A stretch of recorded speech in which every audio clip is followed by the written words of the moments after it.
What's up, Central Florida, Orlando? Daryl Dezick here. Today's conversation: when renting is the smarter move and when it isn't. Again, I'm outside today, this beautiful Florida day. It's been colder than normal. Again, we had another cold spell. And so part of that is bundling up. But by the time we hit this afternoon, it is a beautiful day out.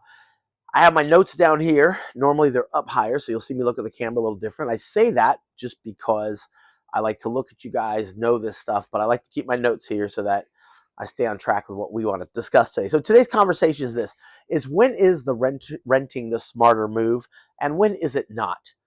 No, this is not an anti-rent, pro-buy. Oh, and you're like, Daryl, you're a realtor. Of course you want me to buy. Yes, of course I want you to buy. I would love for you to buy, and I would love for you to have me help you purchase, of course, or sell. That's what I do. That's how I make my living. However, this question is not about pro-buy, anti-rent. It is about clarity. And we want to get clear on some things. So some questions we ask ourselves is, well, if you are relocating to Orlando or you're a first-time home buyer, the question you want to ask yourself is, should I rent first or just go right in to purchase something? And that's a pretty good question that you want to ask. And quietly, that question costs people more than it realizes on both sides of the equation. Start here. There are real seasons in life when renting makes sense. For example, you are relocating and don't know the area very well. You maybe have been through a bad situation, maybe a divorce, and you sold your house and you just need to get your wits about you. Maybe you're starting a business and you need liquidity in your and flexibility in your cash. Maybe your income isn't stable yet. Right? You started a new job and it's there, or your income spikes and dips. You're self-employed, things like that. You're, again, like I said, divorce. I use divorce or death. You're rebuilding after a life change. We call those life changes. Or Dave Ramsey, listened to him one day. He says, never make a big financial decision when you are in an emotional state after a big life change, right? And whenever life hits you, big emotional move, slow down. If you're relocating to Central Florida, for example, and you don't know, that's relocation is huge, right? If you can't tell the difference between Lake Nona and Longwood, if you don't know where downtown is versus the Altamont Springs area, you might want to slow down and get to know the area. Why? Because you get to see commute patterns. As I'm checking my notes, you get school zones and insurance costs in different counties. And all that stuff, those are called data points, right? Renting gives you data. It gives you data that's really not financial. It could be lifestyle data. Man, this living close to the attraction sounds good. I'm going to, XYZ Universal Studios, right? But then you realize to get there takes an hour because everybody's going at the same time and leaving at the same time. And you're like, I don't want to be stuck in this. I don't know, maybe you do. Maybe like walking. But maybe it's like, oh wow, the school zone, this bus is always here, and as I'm rushing to get to school, and I don't know. Data points. Very important lifestyle data points. You can't purchase that, right? You got to experience it. So, renting is strategic. When is renting strategic? Well, here, short time horizon, career instability, areas uncertain, or it's a recovery season in your life. Now, if those are happening to you, that might be, hey, it's time to rent. Or, yep, stay where you are. It's okay. Yes, you might be like, I'm throwing money away. Okay, we'll talk about that. So, when does renting become a drift? When does renting become not so helpful to you? Well, here's a couple things. When renting stops being strategic, when it becomes indefinite. Oh my gosh, I got this divorce, and I needed a place to stay, so I got this apartment, and I'm just staying there, and I'm just staying there, and I'm just staying there. And we tell them, I'll rent one more year, just one more year, right? The problem is, if we tell ourselves that and there's no saving plan, there's no timeline, there's no affordability model, right? There's no lender conversation. I mentioned this in my previous video. Right? If we're not looking at those things, then we are defaulting to renting. That maybe you did go through I'm gonna use the word divorce, right? Maybe through a big divorce, you're renting, and you're like, okay, I gotta get my wits about me. You circle the wagons, you do it, you're there. but you're making enough income and it's been a year, maybe 24 months. You kind of have your wits about you, and now it's time to start moving forward, right? To get yourself going financially, to create that financial wealth for yourself, and you're not doing it. You're just waiting. You're kind of just pausing. What happens when you wait? Well, rents increase. I have not seen somebody at the end of a lease say, I'm going to decrease your rent. Maybe as we start to head in this market, it's kind of interesting what's going on, but normally it will increase even by $25 a month. All of a sudden, there you go. Another couple hundred, $250 a year. Prices adjust, right? Are in, as we say, inflation.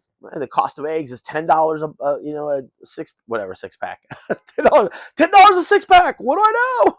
So we see this stuff, inflation, right? Your lifestyle expands. You start spending money on other things. Okay. And 5 years pass. 5 years pass. Now, renting is not the problem, my friends. Undefined renting is the problem. So let's talk some numbers. Let's talk the money reality here. All right, we're going to talk about numbers without hype, of course, right? And rent in many of the Orlando areas has climbed significantly over the past several years. So looking at, let's say, Orange County, which is kind of your central county of Central Florida. You have Seminole County here, and you can even do Brevard County on the Space Coast. Lake County starting to be included as a Central Florida area. You have Orange County, and then Osceola and Kissimmee area is also being considered. But Orange is kind of like your main hub there. And in 2020, I had it right here. Oh my goodness. 2021, 2022, we saw a 20% spike increase in rents. Going crazy. Right now, as of 2026, we're maybe seeing a 3% increase. And that is because more homes are entering the market. People are buying. So there's a little bit more vacancies now. That doesn't mean, though, right? Rents will increase. So, as we have, meanwhile, entry-level ownership costs feel intimidating because, as we talked in my last video, you have your insurance, you have your interest rates that were up, and now they're softening. You have HOA scrutinies, you have down payments, all right? So the good thing is rents protect flexibility, right? I can get in, get out. Have a situation. I had a gentleman helped sell his home, wasn't sure what he's going to do. He's going to rent, got a 6-month lease, found a home. You know what? They decide they're going to stay in the area. They found the home they wanted. Flexible. Yeah, they have to pay to break the rent. Yes, they do. But it's flexibility. That was all the contract. I have flexibility. I don't have to wait to sell. I got my money here. Boom, we're going to go. Renting protects flexibility. Ownership protects trajectory. All right. Ownership builds trajectory. Right? We're gonna go towards financial independence. We're going to work toward it. We're going to go for wealth building. And that's the trajectory that home ownership puts you on. One preserves your options, renting preserves your options, and the other builds position. So neither position is morally superior, right? Oh, you should be a homeowner. Yes, homeowning is a way to build wealth. Real estate is a way to build wealth. It's a very common and simple and easy way to build wealth by owning your own home. The great first step. However, it may not be your step right now. Time compounds, and if you own the asset, your appreciation compounds. Even all the properties that went through that 2006-07, that big crash we had, where are prices now?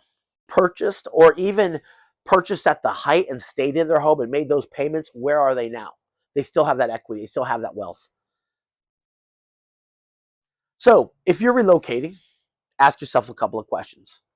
Am I here for 3 to 5 years? If yes, your ownership deserves serious modeling. And if you're a first-time buyer, ask yourself, have I actually ran the numbers? Have I modeled the actual numbers, the worst case scenario? Have I modeled the mid case scenario? And have I modeled the best case? What are my 3 models? And where am I comfortable? Do I know my ceiling? All right? And if you haven't done that yet, you're not choosing to rent. You're defaulting to it. A choice versus default. A choice versus default. I see too many people rent safely for too long. And what changes isn't the market, it's their confidence. Ownership builds psychological momentum. It forces financial discipline, it creates stability, and it gives you a stake in the real estate system, in the wealth building system. But that doesn't mean rush. I'm not telling you to rush that. I'm telling you don't drift. There's a difference. Don't rush, but don't drift. Renting is smart in the right seasons, but seasons do change, my friends. And if you read the book of Ecclesiastes, and the birds sang about it, right? Change, change, change. There's a season for all things under the sun. Solomon said it first. The birds in the 70s sang a song, made it exciting. And that, my friend, is what you got to look at it and say, okay, if you're here, if you're renting and your income is stable and you've run the real numbers and you see yourself in one place for several years, then ownership probably deserves a really serious look. So there you have it. Consider all that stuff. Slow down for clarity, because slow is smooth and smooth is fast. If you ever need to talk it through, give me a call. Not hard to find.